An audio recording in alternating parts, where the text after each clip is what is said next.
There was a man in the Bible who asked Jesus this question: who's my neighbor? Because Jesus had told him to love his neighbor just like he loved God. So, who's our neighbor? Is it the person who lives on this side of us, or on that side of us, or in the back of us, or in the front of our house? We call those our next door neighbors because they live right next to us. But are those the only people we're supposed to love? Well, let's see what Jesus told him. Jesus told him a story about a man who was on his way from Jerusalem, where the children of Israel lived, down to Jericho. And that road was a dangerous road. You'd be really careful because there are a lot of bad guys on that road. They might rob you or steal from you or beat you up. And so as this man was going along, he was having a great day. He was whistling a tune and just enjoying the sunshine. He was loving being outside.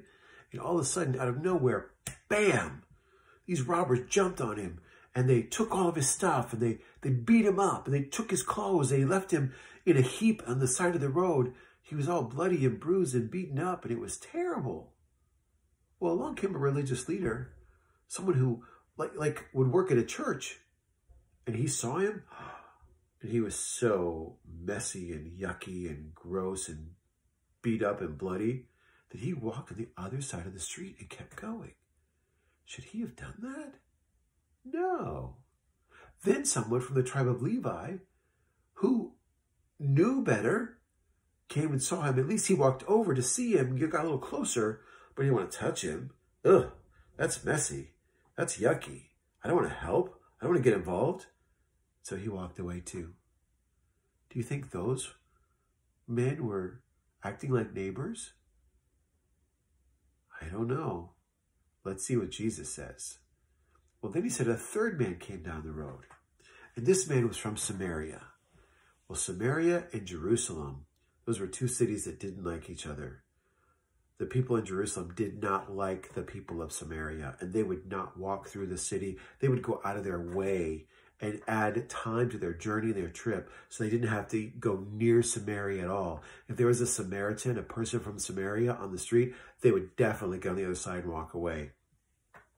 But here comes this Samaritan who's walking down the same road. He looks over, he sees this man who's hurt. And he knows immediately that he's from Jerusalem. So we would think that because he doesn't like Jerusalem and Jerusalem doesn't like Samaria, that he would walk away just like the other two men. But he doesn't. He walks over, he gets off his donkey, he takes out some oil and some medicine and some rags, and he begins to clean the man's wounds. He begins to minister to him, to help him to feel better. He cleans him up, and he puts him on his donkey, he puts some new clothing on him, and he takes him to an inn, a place where people would spend the night, and you'd be fed there. It was kind of like a hotel and a restaurant all in one.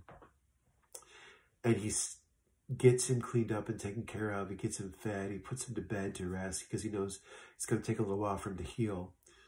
He has to leave the next day. He stopped his journey for a night to take care of this man, but he's got to keep going.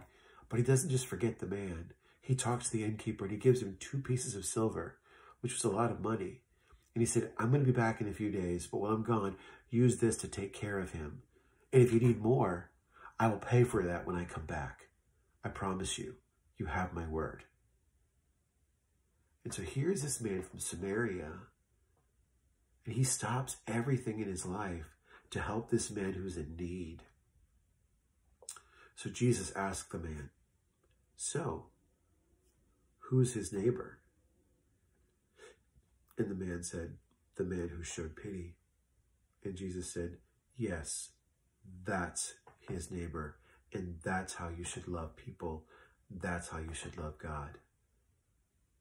So our neighbor isn't just the person who lives on both sides of us or in front or behind us. Our neighbor is anyone who's in need, because Jesus says that we are made in his image and his likeness. And Jesus loves us, and he wants us to love those around us. So if you see someone in need, ask your mom and dad if you could reach out and do something to help them. or you can at least pray for them. And that's a really important thing too. So think about who your neighbor is. So that we get to go back to church and go back to school and go back to our parks and our playgrounds, don't forget to look around you and to see if someone is in need. They might be hurt physically, but more importantly, they might need to know who Jesus is. And you can share that with them. You can share the good news of the gospel, and you can be a good neighbor because you are loving your neighbor the way you love God. Isn't that amazing?